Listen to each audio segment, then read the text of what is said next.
ಮಾತನಾಡ್ತಾ ಇರುವಂತದ್ದು ಹೊಸ ವರ್ಷದ ಸಂಭ್ರಮಾಚರಣೆಯಲ್ಲಿ MG ರಸ್ತೆಯಲ್ಲಿ ನಡೆದಂತಹ ಲೈಂಗಿಕ ದೌರ್ಜನ್ಯ ಪ್ರಕರಣ. ಇದರ ಸಂಬಂಧ ಪೊಲೀಸ್ ತನಿಖೆ ಬಹಳ ಮಂದಗತಿಯಲ್ಲಿ ನಡೀತಾ ಇದೆ ಎನ್ನುವಂತಹ ಆರೋಪ, ಜೊತೆಗೆ ಕೆಲವೊಂದು ಪ್ರಮುಖ ಪ್ರಶ್ನೆಗಳು ಈ ಸಂದರ್ಭದಲ್ಲಿ ಎದುರಾಗ್ತಾ ಇವೆ. ನ್ಯೂ ಇಯರ್ಗೆ ಮಹಾತ್ಮ ಗಾಂಧಿ ರೋಡ್ MG ರಸ್ತೆಯನ್ನೇ ಯಾಕೆ, ಬ್ರಿಗೇಡ್ ರಸ್ತೆಯನ್ನೇ ಯಾಕೆ ಮಾಡ್ಕೋಬೇಕಿತ್ತು ಆಯ್ಕೆ ಅನ್ನುವಂಥದ್ದು. ಹಾಗಿದ್ರೆ ಮಧ್ಯರಾತ್ರಿವರೆಗೂ ಬಾರ್ ಓಪನ್ ಮಾಡೋದಕ್ಕೆ ಪರ್ಮಿಟ್ ಕೊಡ್ತೀರಾ ಅಂತಂದ್ಮೇಲೆ ಅದು ಬಹಳ ಪ್ರಮುಖವಾದಂತಹ ಅಂಶವಾಗುತ್ತೆ.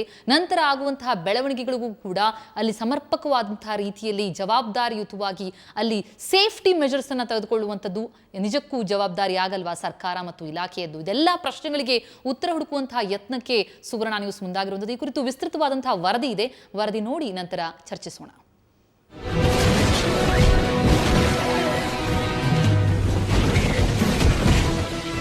ಹೊಸ ವರ್ಷದ ಸಂಭ್ರಮದಲ್ಲಿ MG ರಸ್ತೆ ಮತ್ತು ಬ್ರಿಗೇಡ್ ರಸ್ತೆಯಲ್ಲಿ ಯುವತಿಯರ ಮೇಲಿನ ದೌರ್ಜನ್ಯ ದಿನೇ ದಿನೇ ಕಾವೇರಿಸ್ತಾ ಇದೆ.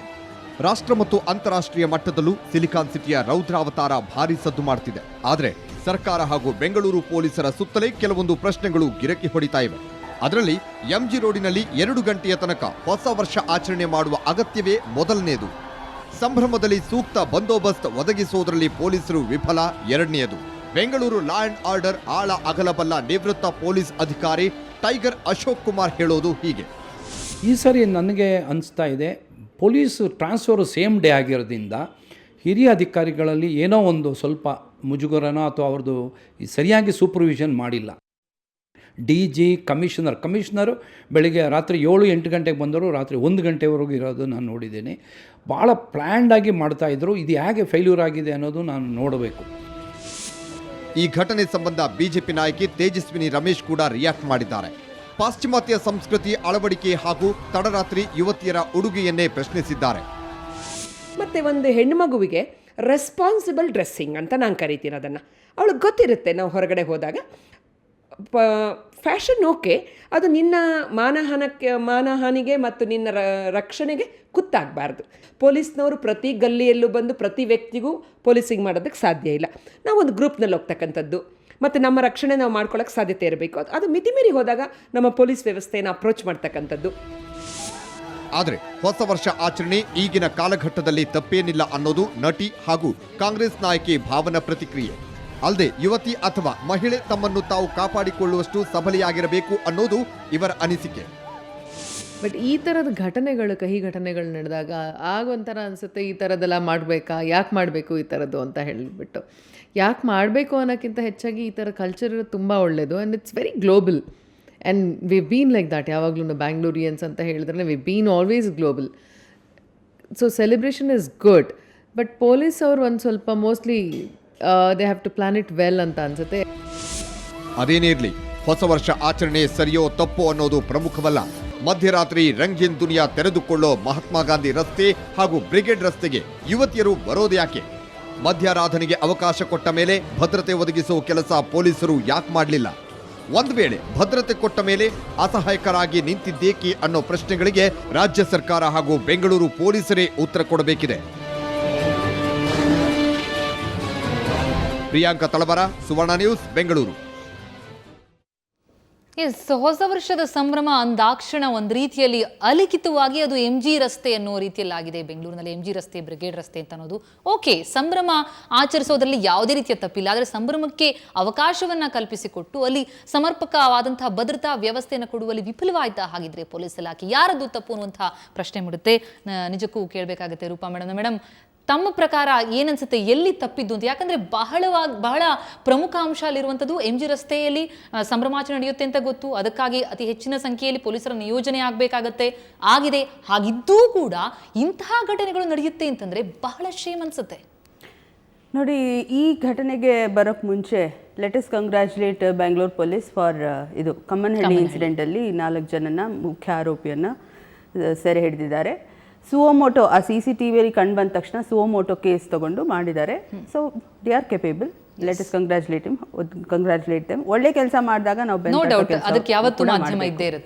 ಇನ್ನು ಈ ಘಟನೆಗೆ ಬರೋದಾದ್ರೆ, ಬೆಂಗಳೂರು ಅಂದರೆ ಆಧುನಿಕತೆ, ಮಾಡರ್ನಿಟಿ, ಸಹಿಷ್ಣುತೆ, ಸೇಫ್ಟಿ. ಸೊ ಇದು ಒಂದು ಕಾಸ್ಮೋಪಾಲಿಟನ್ ನೇಚರ್ ಅಂತ ಎಲ್ಲ ಕಡೆ ಒಂದು ಪ್ರಸಿದ್ಧಿ ಆಗಿದೆ ಬೆಂಗಳೂರು, ವರ್ಲ್ಡಲ್ಲಿ, ವಿಶ್ವದಲ್ಲಿ ಹಾಗೂ ನಮ್ಮ ದೇಶದಲ್ಲಿ. ಇದೇ ಘಟನೆ ಡೆಲ್ಲಿಲಾಗಿದ್ರೆ ಅಥವಾ ಮತ್ತೊಂದು ಸಿಟಿಯಲ್ಲಾಗಿದ್ರೆ ಅದಕ್ಕೆ ಬೇರೆ ವ್ಯಾಖ್ಯಾನ ಕೊಡ್ತಾ ಇದ್ರು. ಇದು ಬೆಂಗಳೂರಿನಲ್ಲಿ ಅಂದರೆ ಕಾಸ್ಮೋಪಾಲಿಟನ್ ನೇಚರ್, ಸೇಫ್ಟಿ ಅಂತ ಅಂದ್ಕೊಂಡಿರೋ ಒಂದು ಸಿಟಿಯಲ್ಲಿ ಈ ಥರ ಆಯ್ತಲ್ಲ ಅನ್ನೋದು ಎಲ್ಲರಿಗೂ ದಿಗ್ಭ್ರಮೆ ಆಗಿದೆ. ಹಾಗಾಗಿ ಇದು ಬಹಳ ಹೈಪ್ ಕೂಡ ಆಗ್ತಾ ಇದೆ, ಯಾಕಂದರೆ ಬೆಂಗಳೂರು ಅನ್ನೋದೇ ಒಂದು ಬ್ರ್ಯಾಂಡ್ ಆಗಿದೆ. ಬೆಂಗಳೂರಿಗೆ ಫಾರಿನರ್ಸು ತುಂಬ ಬರ್ತಾರೆ, ಆ್ಯಸ್ ಟೂರಿಸ್ಟ್ ಬರ್ತಾರೆ, ವಿದ್ಯಾರ್ಥಿಗಳಾಗಿ ಬರ್ತಾರೆ, ಬಂಡವಾಳ ಹೂಡಿಕೆ ಮಾಡಿಕೊಂಡು ಇಂಡಸ್ಟ್ರಿಯಲಿಸ್ಟ್ ಆಗಿ ಬರ್ತಾರೆ. ಸೊ ಎಲ್ಲೋ ಒಂದು ಕಡೆ ಈ ಒಂದು ಅಂಶ ಬೆಂಗಳೂರನ್ನ ಎತ್ತಿ ಹಿಡಿತಾ ಇದೆ ಮೀಡಿಯಾದಲ್ಲಿ, ನ್ಯಾಷನಲ್ ಮೀಡಿಯಾದಲ್ಲಿ ಎಲ್ಲ ಕಡೆ. ಈಗ ಈ ಘಟನೆ ಏನು ನ್ಯೂ ಇಯರ್ ಪಾರ್ಟಿ ಇದು ಪ್ರತಿ ವರ್ಷ ನಡ್ಕೊಂಡು ಬಂದಿರೋ ಅಂಥದ್ದು, ಇದು ಮೊದಲನೇ ಸಲ ಅಲ್ಲ. ಪ್ರತಿ ವರ್ಷನೂ ಯಾವುದೇ ಅಂತ ಘಟನೆ ರಿಪೋರ್ಟ್ ಆಗಿರಲಿಲ್ಲ, ಇಷ್ಟು ದೊಡ್ಡ ಪ್ರಮಾಣದಲ್ಲಿ ಸದ್ದು ಮಾಡಿರಲಿಲ್ಲ. ಸಾಮಾನ್ಯ ಏನಾಗುತ್ತೆ, ಈ ಥರ ಕ್ರೌಡ್ ಇದ್ದಾಗ ಆ ಕಮೋಷನ್ ಅಂತ ಒಂದಿರುತ್ತೆ. ಆ ಕಮೋಷನಲ್ಲಿ ಯಾಕೆ ಯಾರು ಇದ್ದವ್ರು ಆ್ಯಕ್ಷನ್ ತೊಗೊಳ್ಳಿಲ್ಲ ಅನ್ನೋ ಒಂದು ಪಾಯಿಂಟ್ಗೆ ನಾನು ಏನು ಹೇಳ್ತೀನಿ ಅಂದರೆ, ಕಮೋಷನ್ ನಡೀತಿರುವಾಗ ಅಲ್ಲಿ ಎಲ್ಲರೂ ಕುಣಿತಾ ಇರ್ತಾರೆ, ಕುಪ್ಪಳಿಸ್ತಾ ಇರ್ತಾರೆ, ಯಾರೋ ಒಬ್ರನ್ನ ಹಗ್ ಮಾಡ್ತಾ ಇರ್ಬೋದು. ಸೊ ಏನಾಗ್ತಾ ಇದೆ ಅಂತ ಸ್ವಲ್ಪ ತಿಳ್ಕೊಳ್ಳಿಕ್ಕೂ ಸ್ವಲ್ಪ ಸಮಯ ಬೇಕಾಗುತ್ತೆ ಅಲ್ಲಿ ನಿಂತಿರೋರ್ಗೂ ಕೂಡ, ಯಾಕಂದರೆ ಡಾನ್ಸ್ ಮಾಡ್ತಾ ಇರ್ತಾರೆ, ಅದ್ರ ಜೊತೆಗೆ ಹಗ್ ಮಾಡಿದ್ರು ಅಥವಾ ಮತ್ತು ಫ್ರೆಂಡ್ಸ್ ಕೂಡ ಹಗ್ ಮಾಡಿರ್ಬೋದು. ಬಟ್ ಮೊಲೆಸ್ಟ್ ಮಾಡೋರು ಕೂಡ ಅವ್ರನ್ನ ಅಲ್ಲಿ ಇಲ್ಲಿ ಮಾಡಿದ್ರು, ಟಚ್ ಮಾಡಿದ್ರು, ಅಥವಾ ಫಿಸಿಕಲ್ ಅಡ್ವಾನ್ಸ್ ಮಾಡಿದ್ರು, ಅನ್ವೆಲ್ಕಮ್ ಅಡ್ವಾನ್ಸ್, ಅಥವಾ ಅವ್ರನ್ನ ಹಿಂದ್ಗಡೆಯಿಂದ ಗ್ರೋಪ್ ಮಾಡಿದ್ರು ಅಂತ ಹೇಳುವಾಗ ಅಲ್ಲಿ ನಿಂತ ಪೊಲೀಸ್ನವ್ರಿಗೂ ಅದನ್ನು ಇದು ಹೀಗಾಯ್ತಾ ಅಂತ ಒಂದು ಕ್ಷಣ ನೋಡಿ ಅದನ್ನು ಗ್ರಹಿಸೋಕೆ ಒಂದು ಸ್ವಲ್ಪ ಟೈಮ್ ಹಿಡಿಯುತ್ತೆ. ನಾನು ಕೆಲವು ರಿವ್ಯೂಸ್ ಓದ್ತಾ ಇದ್ದೆ ಇಂಟರ್ನೆಟಲ್ಲೆಲ್ಲ.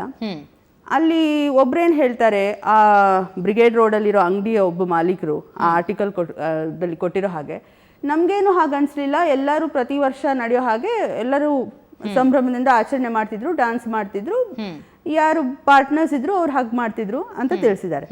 ಬಟ್ ಮ್ಯಾಮ್, ಅಂದ್ರೆ CCTVಯ ದೃಶ್ಯಾವಳಿಗಳಿರಬಹುದು ಅಥವಾ ನಮ್ಮ ಮಾಧ್ಯಮಗಳಲ್ಲಿ ಎಲ್ಲಾ ಕಡೆಗಳಲ್ಲೂ ಕೂಡ ದೃಶ್ಯಗಳಲ್ಲಿ ನೋಡ್ತಾ ಇದ್ದಾಗ ಅಲ್ಲಿ ಸ್ಪಷ್ಟವಾಗಿ ಬರ್ತೀನಿ ಒಂದು ನಿಮಿಷ. ಸೊ ಇದು ಒಂದ್ ಕಡೆ ಕಮೋಷನ್ ಅಂಡ್ ಅಲ್ಲಿ ಯಾರು ಹೋಗಿರ್ತಾರೆ ಅವ್ರಿಗೂ ಒಂದ್ ಸ್ವಲ್ಪ ಗ್ರಹಿಕೆ ಇದ್ದಿರ್ಬೇಕು. ಕ್ರೌಡ್ ಮೆಂಟಾಲಿಟಿ, ಈ ತರ ಏನಾದ್ರು ಆದ್ರೆ ಕ್ರೌಡ್ ಏನ್ ಮಾಡಬಹುದು. ಅವತ್ತು ಕ್ರೌಡ್ ಬಹುಶಃ ಕ್ರೌಡ್ ಇದ್ದಿರಬಹುದು ಜಾಸ್ತಿ. ಡ್ರಂಕನ್ ನ್ಯಾಚುರಲಿ ಪಾರ್ಟಿ ಮಾಡಿರ್ತಾರೆ ಅಂದ್ರೆ ಕುಡ್ದಿರ್ತಾರೆ. ಸೊ ಕುಡ್ದಾಗ ನ್ಯಾಚುರಲಿ ಸೆನ್ಸಸ್ ಅಲ್ಲಿ ಇರಲ್ಲ ಇಂಟಾಕ್ಸಿಕೇಶನ್ ಆದಾಗ. ಸೊ ಏನೇನ್ ಅನಾಹುತಗಳು ಸಂಭವಿಸಬಹುದು ಅಂತ ಅಲ್ಲಿರೋ ಲೇಡೀಸ್ಗೆ ಒಂದ್ ಸ್ವಲ್ಪನಾದ್ರೂ ಗ್ರಹಿಕೆ ಇದ್ದಿರ್ಬೇಕು, ಗ್ರಹಿಕೆ ಬೇಕಲ್ವಾ, ಇರತ್ತೆ. ಈಗ ಅಲ್ಲಿ ಏನಾಯ್ತು, ಅಲ್ಲಿ ಈ ವರ್ಷ ಬಹುಶಃ ಲೇಡೀಸ್ ಕಮ್ಮಿ ಇದ್ರು, men var over numbering them, ಜಾಸ್ತಿ ಇದ್ರು. ಈಗ ಯಾವುದೇ ನಮ್ಮ ಕಾನೂನಲ್ಲಿ ಏನು ಶರಿಯತ್ ಲಾ ಇಲ್ಲ, ಅಂದ್ರೆ ನೀವು ಮಿನಿ ಹಾಕೋಬಾರ್ದು, ಇಂಥದೇ ಡ್ರೆಸ್ ಮಾಡ್ಕೋಬೇಕು ಅಥವಾ ಫುಲ್ ಮೈ ಮುಚ್ಕೋಬೇಕು ಅಂತ ಕಾನೂನಿಲ್ಲ.